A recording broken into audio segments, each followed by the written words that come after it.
Hello, all my IELTS students across the globe. I know I don't often do these videos where you can see me speaking. So, hello everybody. This is the first video I've actually done live recording, but I just thought it was an easy and quick way to answer a common question. So this morning when checking your responses, I saw a student had messaged, Julian, thanks for the message, and asking about a question I've seen quite a bit about Task 1 reports, about tense in Task 1 reports. And it's a common question where people are looking at my model answers and saying, well, shouldn't the Task 1 report just be in the past tense? And actually, mostly we might use the past tense, but we can switch between tenses. And using the correct tense in the right part of your Task 1 report is really important for your overall score. So understanding when to use past, present, future tense is really important. So we're going to take a look at just a simple Task 1 report question, and we're going to discuss when we can use the different tenses and how really it can affect our writing. Let's take a look at an IELTS writing Task 1 line graph. So before we start thinking about tenses, as always, when we see some visual information, take a moment to have a read and get an understanding of what it is we can see.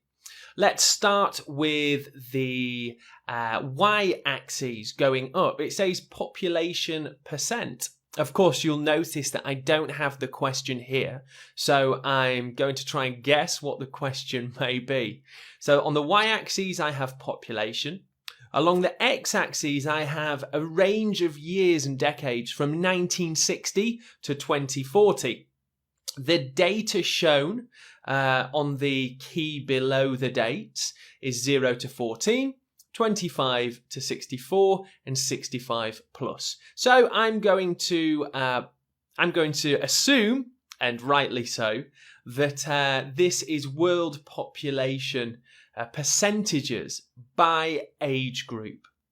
So really quickly, good for an overview.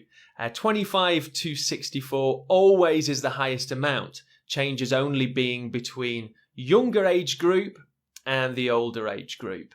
Okay, so a quick look at the data we're working with. And now let's consider different tense use for this question type. Okay, so let's begin with 1980. I'm reporting dates, years in the past.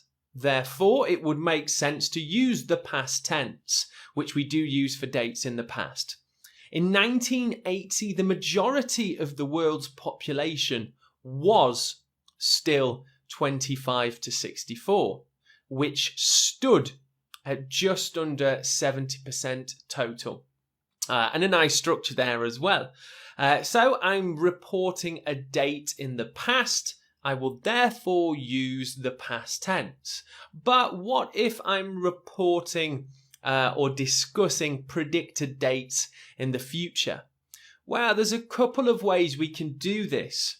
And first we have using the future tense. By the year 2030, 65 and over will rise to 30% of total population, tripling its figure in 1980.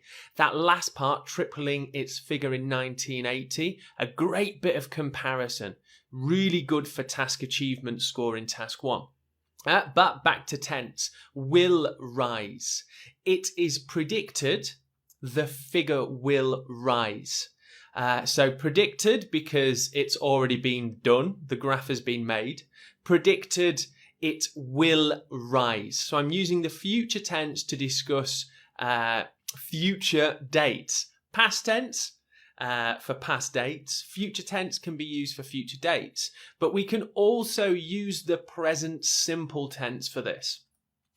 From 2030 to 2040, the figure slowly declines by a further 2.3%.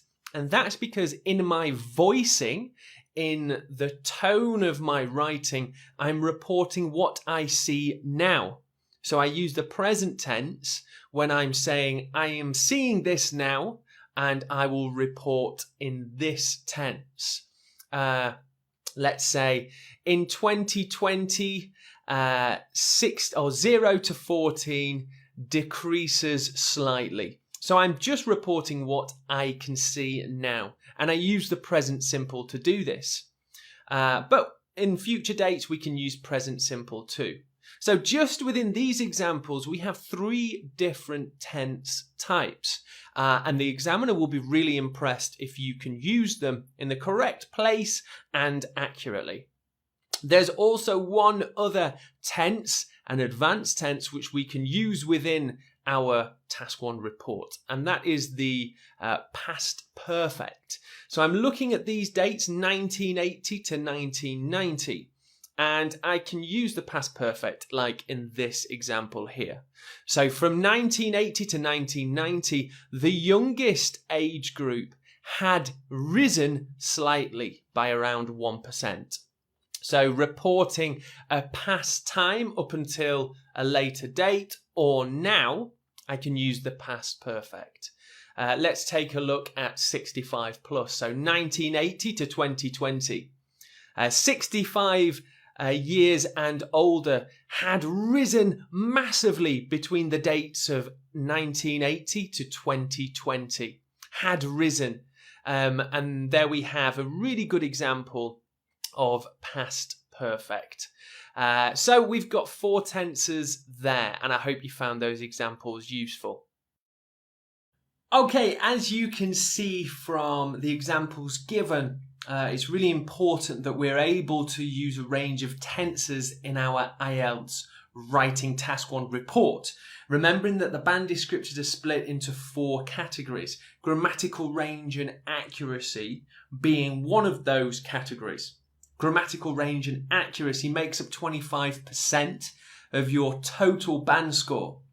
And tenses are quite a big part of this. To score the higher band scores, that's going up into the 7.5s, 8s or higher, you will be able to need to use a range of tenses within your Task 1 report. And as you can see, there are definitely ways that we can do this between past, present, future, past perfect as well.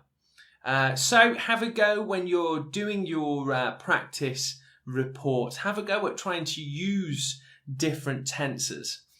Sticking only to the past tense will mean you aren't able to score those higher band scores. And of course, everybody's looking for at least a 6.5, a 7 or higher. Okay, so I hope you found this lesson useful. Any questions? Q&A section as always.